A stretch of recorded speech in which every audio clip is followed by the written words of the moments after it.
ধর্ষণ বন্ধ করে জান্নাতের পরিবেশে কল্যাণকামী একটা রাষ্ট্র গঠনের জন্য কোরআন দিয়ে বাংলাদেশ পরিচালিত হোক, এটাকে আমরা চাই।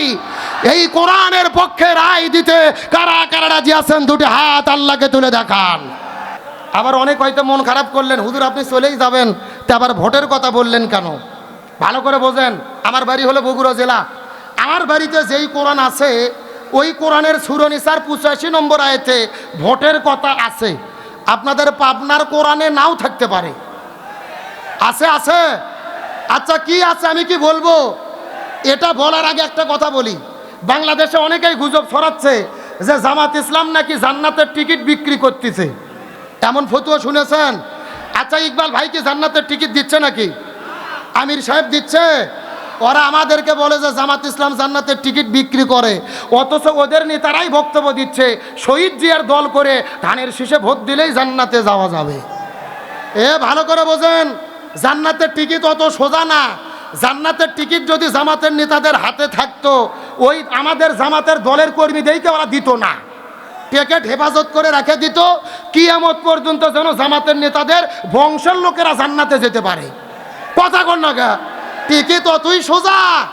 তবে আমরা জান্নাতের টিকিট বিক্রি করি না, তবে জান্নাতে যাওয়ার রাস্তা আমরা দেখে দেই। জান্নাতের টিকিট বিক্রি করেছে আল্লাহ। জোরে বলেন কে? দলিল হলো সূরা তাওবা 111 নম্বর আয়াত, ইন্নাল্লাহা আশতারা মিনাল মুমিনিনা আনফুসাহুম ওয়া আমওয়ালাহুম বিআন্না লাহুমুল জান্নাহ। আল্লাহর কোরআন বলতেছে আমি জান্নাত বিক্রি করে দিয়েছি ইমানদার ব্যক্তিদের জীবন এবং সম্পদের বিনিময়ে। তার মানে বোঝা গেল ইসলামী আন্দোলন যারা করবে, জীবন এবং সম্পদ যারা আল্লাহর জন্য ব্যয় করবে, তারাই জান্নাতের টিকিট পাবে। তাহলে আমরা জান্নাতের টিকিট বিক্রি করি না, তবে জান্নাতে যাওয়ার রাস্তা দেখে দেই। সুবহানাল্লাহ বলেন। সুতরাং বিভ্রান্ত হবেন না। যে আয়াতের কথা আমি বললাম ভোটের আয়াত, কিসের আয়াত? সূরা নিসা 85 নম্বর আয়াত। আমার দিকে তাকান। আল্লাহর কোরআন বলেছেন মাইয়াশফা শাফাআতান হাসানাতান ইয়াকুল্লাহু নাসিবুম মিনহা। আপনি যেই লোককে ভোট দেবেন, ওই লোক ভোট পেয়ে ক্ষমতার যাওয়ার পরে যদি ভালো ভালো কাজ করে, মসজিদ মাদ্রাসা করে, রাস্তাঘাট করে, জনগণের কল্যাণে কাজ করে, ওই লোক ভালো কাজ করে যেই সওয়াব পাবে, ওই সওয়াবের অর্ধেক অংশ আল্লাহ আপনাদের আমুল নামার ভেতরে দিয়ে দেবে। সুবহানাল্লাহ বলেন। তার মানে বোঝা গেল আপনি যদি ইকবাল ভাই ভোট দেন, ইকবাল ভাই ভালো কাজ করলে সওয়াব অর্ধেক ইকবাল ভাই পাবে, আর অর্ধেক আপনারা পাবেন। কিন্তু পক্ষান্তর আল্লাহর কোরআন বলেন আপনি যেই লোককে ভোট দেবেন, ওই লোক ভোট পায় ক্ষমতার যাওয়ার পরে যদি জনগণের চাল ডাল গম চুরি করে খায়, রাস্তাঘাটের রড বালু সিমেন্ট চুরি করে খায়, রদর বদলে বাঁশ ঢুকোয়, দেশের টাকা বিদেশে নিয়ে যায়, চাঁদাবাজি করে, আলেমদের জেলেবন্দি করে, কোরআন বাদ দিয়ে মানব রচিত নীতিতে দেশ পরিচালনা করে, ওই লোক অন্যায় অপকর্ম করে যে গুণ হবে, ওই গুণের অর্ধেক অংশ আল্লাহ আপনাদের আমুল নামার ভেতরে বিকাশ করিয়া পাঠাইয়া দেবে। কথা কি বোঝা যায়? তার মানে বোঝা গেল একটা ভোটের কারণে জান্নাত হতে পারে, আবার একটা ভোটের কারণে জাহান্নামও হতে। কিন্তু আমাদের দেশে একটা কথা আছে ভাই, আমার ভোট আমি দেব, যাকে খুশি তাকে দেবে। এটা সম্পূর্ণ কোরআন বিরোধী বক্তব্য। আমার ভোট আমি দেব, যাকে খুশি তাকে দেব না। আমার ভোট আমি দেব দেখে শুনে সৎ, যোগ্য, ইনসাফপূর্ণ, নীতিবান এমন ব্যক্তিকে ভোট দেব, যাকে ভোট দিলে এলাকার উন্নতি হবে, দেশের কল্যাণ হবে, যাকে ভোট দিলে কোরআন পার্লামেন্টে কায়েম হবে। আমার ভাইরা, তার মানে বোঝা গেল ভালো লোক ভোট দিলে সোয়াবের অংশ পাওয়া যাবে। হাসরের ময়দানে কিছু লোক দেখা যাবে হাজী সাহেব 6 বার হজ করছে, মাথার টুপি, মুখের মধ্যে দাড়ি, কিন্তু গলার ভেতরে সিমেন্টের বস্তা ঝুলানো। কিসের বস্তা?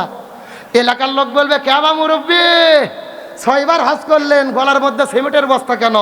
বলবে হজ ঠিকই করছি বা, কিন্তু একটা অকাম করছি রে।